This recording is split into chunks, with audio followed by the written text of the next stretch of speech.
and welcome to our next lecture. Thank you for joining me as usual. Today's topic is widely popular. We will be looking into the concept of tikkun olam, or repair the world in English. And the reason I decided to do this video is because this is a widely adopted idea in both the secular and Orthodox Jewish world. However, unfortunately, it has been grossly exploited and taken out of context to the extent that now there is more to talk about what tikkun olam is not rather than what it actually is. So I have decided to split this video into two because the subject is so vast. So today I'd like to look into the historical and the social concept of tikkun olam, and in our next lecture we will be exploring the mystical origins of tikkun olam. And as far as I'm concerned, and my personal view on tikkun olam is whether you follow the Reform or the Orthodox concept, as a general rule of thumb, I think that it's important to keep in mind that any change we want to initiate in the world must always start with ourselves. The song goes, if you know this Michael Jackson song, I'm starting with the man in the mirror. If you want to make the world a better place, take a look at yourself and make that change. So let's look at the word tikkun. So tikkun has many layers of meaning. It can mean repair, set up, prepare, fix, or improve.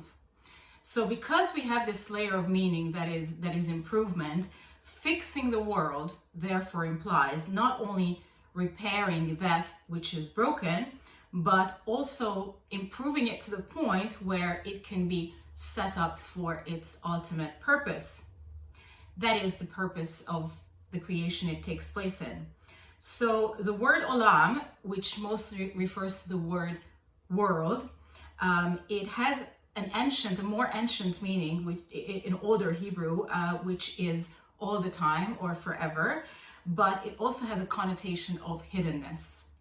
So olam can refer to that which is hidden, and of course it talks about God who is hidden in this world, therefore uses us human beings to contribute to perfecting his creation and revealing him within this creation. So naturally the question arises, did God create the world so broken that it actually needs fixing? Chas v'shalom, God forbid. Rather, he purposefully scattered the pieces so we can gather them and partner with him in creation and in obviously creating a more harmonious place in the world. And I think the gift of allowing us to partner with him in creation is a display of his ultimate love. So this leads us to an even more important question, and that is namely the purpose of things. Because if everything needs fixing, then it implies that everything was indeed created with a purpose. And this means that there are no coincidences, basically speaking. So whatever situation you find yourself in, be it family or business or friends or whatever challenge might come your way, they are presented to you willfully by God because they need your individual soul specifically to fix them.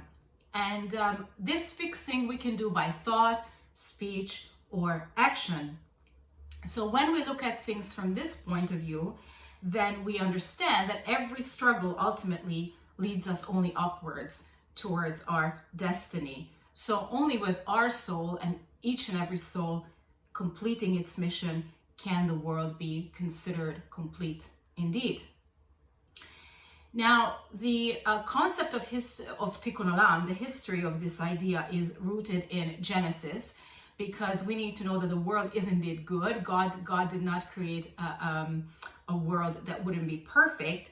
And the Torah tells us that when God had finished the creation, he saw that it was good. And in fact, that is the reason why he placed human beings in the Garden of Eden to work it and to protect it. And we're getting a little bit of an idea in the Midrash about the fact that the world could be improved, and that the rabbis of the Talmud openly encouraged people to contribute to the common good. Now, the phrase itself, tikkun olam, does not appear in the written Torah. It appears first in the Mishnah, in the oral Torah. And basically the history of that is that the rabbis rendered legal rulings in order to maintain peace and order. And that concept was called mipnei tikkun olam, which is basically it just means for the betterment of the world. And this betterment of the world was founded on the concern of the law of unintended consequences. And if you are unfamiliar with this term, unintended consequences, it basically just means that the outcome of a law could be contrary to its original intent, either in a positive or in a negative or in a completely perverted way. So, for example, if you think of the example of seatbelts, the law of fastening your seatbelt when you drive a car, obviously is in order to protect you. They are meant to save your life. But in case of an accident, in certain circumstances, the seatbelt could strangle you and it could lead to the cause of death. So that would be considered a negative unintended consequence, for example.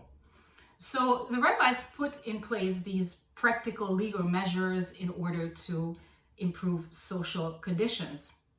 And when we move along in history, in the Middle Ages, the greatest sage of the Middle Ages, the Rambam, started to emphasize the individual's responsibility in tikkun olam. And he said that through wisdom, which is represented by the Torah, and the elevation of character, which is represented by acts of kindness, and observing the Torah's commandments, which are represented by the sacrifices, one continuously brings improvement of the world. And of course, it was explored to the greatest extent by the greatest Kabbalist of all times, the Arizal of the 16th century. And what we know about tikkun olam today is really due to the Arizal. And he explained that every created being has a spark of the divine in it, which is concealed like a fruit or a nut is concealed behind the peel or the shell. And so our life's mission is to peel away the outer shell to reveal the inner beauty. And as I mentioned at the beginning of this video, there is so much more to it. So we will leave the mystical aspect of it at this point today, but we will be doing another video where we will explore where these divine sparks come from and how they were created. But in any case, revealing these divine sparks basically means that when we live a life that is dedicated to God, then every single activity, no matter how elementary or mundane they might be, such as eating, will be done for the purpose of Kiddush Hashem, or the sanctification of God's name. And this is the process when you do things for the sake of their ultimate purpose. This is the process that is able to liberate and release these divine sparks. So if you take the example of eating, for example, so eating should primarily be done for nourishment and not for pleasure. And when you visualize that the food is absorbed in your body and it gives you energy for Torah study, then the ultimate purpose of eating will have been restored. So the idea is that you should eat in order to derive energy from the nutrients and then channel that energy into fulfilling your divine mission. And I think the same goes for anything else. So for example, if you have a job or you're in business, you could be in business for a selfish reason, just to make a lot of money, or you could be in business for a selfless reason, something with a higher purpose, such as providing others with employment, or sending part of your profit to charity. And the Arizal linked the idea of tikkun to birur, and that's why it's often quoted together, tikkun and birur. And birur is basically the idea of extracting the good out of things, or separating the good from the bad. But actually, when we think about this deeper, it really isn't about separating the good and bad. It's more about revealing and connecting the things with their higher purpose, which will be a very basic idea in Hasidic philosophy as well, always connecting things with their higher purpose. And we mentioned an example of eating and business, so that's how you do mundane things for a higher purpose. So moving along in history again, when we get to the 18th century, the founder of Hasidism, the Baal Shem Tov, had to correct the misinterpreted teachings of the Arizal. Because what happened then, obviously the Jewish people were influenced by their surroundings and they misunderstood the teachings of the Arizal. They were under the impression that they had to live a sort of ascetic lifestyle by depriving and punishing the body, and that is not a Jewish idea. So the Baal Shem Tov was very famous for teaching and elevating the sort of simple folks and the average Jewish person, as opposed to just elevating the Torah scholars. So he was a wonderful person, and he preached finding and celebrating the good in every single person, and he really encouraged everyday people to do good things, and he told them how God appreciated their humble contributions. And again, further down the line, the Alter Rebbe pointed out something very important with regards to tikkun, and that was namely the Hebrew words of forbidden and permissible. And he said that the words hidden and permissible are linked to the words bound and unbound. So the idea is forbidden is bound and permissible is unbound. So this means that when halacha or Jewish law determines that an object or an action is permissible, then esoterically speaking, it infers that the divine sparks are unbound within it, and they're basically just waiting for us to release them or redeem them. So we get the impression that the mission of the Jewish people is to redeem these sparks indeed. However, obviously we need to look at the wider world and understand what the other nations' involvement in this is. The Talmud tells us that the only reason God spread the Jews among the nations so that they would gain converts. And this Talmudic verse gave rise to the idea that the Jewish people may have been scattered around the world for 2,000 years just to convert the nations. And of course, we have converted some people, but not that many. So that is why, according to the Alter Rebbe's interpretation, the converts are none other than these lost sparks. And so God spread the Jews among the nations to collect and redeem these sparks. Now, we know that these sparks are most concentrated in Eretz Israel, and that's where we have the most of them, or they're the most concentrated. But the idea of scattering the Jews among the nations was that these sparks would be redeemed in their very own territories, and that way the redemption would be lasting and real. And the Lubavitcher Rebbe described tikkun olam as the mission of every human being. And indeed, I don't think we realize the impact that Kabbalistic teachings had on the European intelligentsia. Some scholars actually suggest that this idea of social progress in Europe in the 17th and 18th centuries took place because the intelligentsia were obviously influenced by Kabbalistic teachings. So that's quite interesting. Now, I know I'm not going to make myself popular, but I don't think we can bypass discussing the distorted version and some of the misdirected efforts of tikkun olam in other Jewish movements. And by other, I mean non-Orthodox. And because they are so popular, and that's the mirror, that's what the world sees as tikkun olam, I think they really need correcting, and the real meaning of tikkun olam has to be brought back. So in principle, I don't think that they're wrong when they include social justice and political activism in the effort to repair the world. However, I think they are missing some essential points, and I thought about this long and hard, and I've come up with 3 things that I think they are missing. First of all, that's point number 1, like we mentioned, there is an essential element of working from the inside to the outside. from the inside towards the outside. And that is completely overlooked, because we are primarily called in this life to improve ourselves. And so the mitzvot are ways to connect us to God, to our Creator. They were obviously put in place for a particular reason. So let's not forget that the aim is to perfect ourselves first before we set out to perfect the world. And obviously, if every individual changes, then the whole world will change. So what we do as individuals very much counts. In fact, the Mishnah says that an individual is an entire world.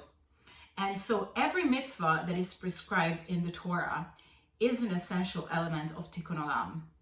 And, I ventured to some reform websites where they try to explain the history of tikkun olam, and they say that tikkun olam has nothing to do with the mitzvot. That makes me really sad, because that is such a distortion and couldn't be further from the truth. So let's remember that the mitzvot we do very much has to do with tikkun olam, okay? That includes learning, prayer, even obviously the ritual commandments, and most importantly, repentance or teshuvah, return to God. Teshuvah is, I would say, the most important aspect of tikkun olam. So when you think of prayer, for example, prayer affects you and it affects the world. So it helps you examine your inner world, just as it sets out to affect the world at large. Number two, or secondly, some of the so-called human rights that secular ideas fight for are not obviously based on the Torah. Justice can only be in line with God's values and instructions. So you can obviously guess what type of ideologies I'm referring to here in the present day. But even when we go back in time to, let's say the 18th century, think of the Haskalah movement, for example, which is referred to as the Jewish version of Enlightenment. So the Haskalah movement basically sets out to improve the material welfare of society at large. It focuses on the material welfare, it focuses on financial equality. But our Torah tells us that we have to engage in our spiritual development and leave the material blessings in God's hands. Number three, thirdly, let us remember as well that as noble as our endeavors might be to bring about a utopia of, health and perfect justice, perfect peace, prosperity for all peoples, our scriptures clearly tell us that this ideal world will only be achieved in the times of Messiah, because that is the precise mission he's coming for. So I think it's important that we do our bit. We have to do our bit. We're called to do our bit and redeem these sparks. However, we cannot do the work of Messiah. The work of Messiah belongs to Messiah only. So when we want to take a middle of the road approach or the right approach, I think it's very well laid out in Pirkei Avot that tells us it's not incumbent upon you to complete the work, but neither are you at liberty to desist from it. And that's the best way to put it. Now, I would like to read to you some of the mission statements of these movements. And this is again because I just want to correct some of the misinterpretations, and I just want to show you that these are not efforts of tikkun olam based on the Torah. So conservative Judaism says that discussions of tikkun olam in the Mishnah and in the Talmud point to the importance of creating systematic change through the legal system. Nothing wrong with this statement, but let's actually look at what laws have been pushed through lately in the name of social justice. So we're talking about certain Jewish judges come to mind. We're talking about easy access to abortion. We're talking about the redefinition of marriage, etc., etc. And these laws are in direct opposition to our Torah. Reform Judaism. Let's see what Reform Judaism says. Reform Judaism says that we seek dialogue and joint action with people of other faiths in the hope that together we can bring peace, freedom, and justice to our world. Okay, again, that's great. We should always seek peaceful ways of cooperating with all peoples. However, this should not be at the expense of equating the truth of the Torah with false religions and idol worship. So I think when we do this, when we engage in these efforts and conversations, we always have to maintain and communicate the supremacy of the Torah. Next, humanistic Judaism. I don't know who comes up with these phrases or titles. Humanist Jews believe that people can make ethical judgments and choices without living in fear of some supernatural punishment. So here we go. So this is not only promoting moral relativism, but it's actually denying the existence of God. Chas v'shalom. So these are not efforts of tikkun olam based on the Torah. When we contemplate the true meaning of tikkun olam, let us go back to our daily Aleinu prayer, because it sets it up perfectly and it includes basically everything we need to know about the true meaning of tikkun olam.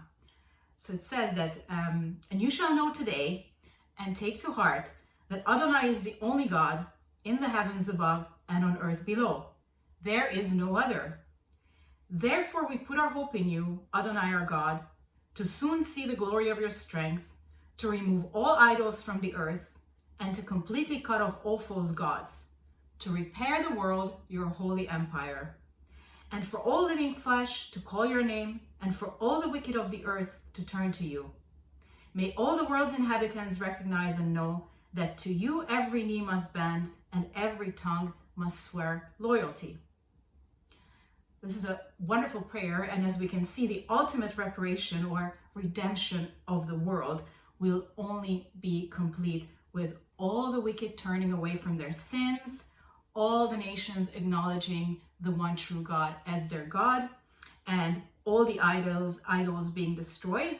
And of course, ultimately, with the coming of King Messiah, there will be the establishment of God's holy empire. So I hope this has been helpful, and I hope to see you on my next video, where, as I mentioned, we will be discussing the mystical origins of tikkun olam, which will be very, very exciting, with lots of biblical stories revealing the hidden meaning behind those biblical stories. So do stay tuned, and I wish you a good day and hope to see you on the next video. Bye-bye.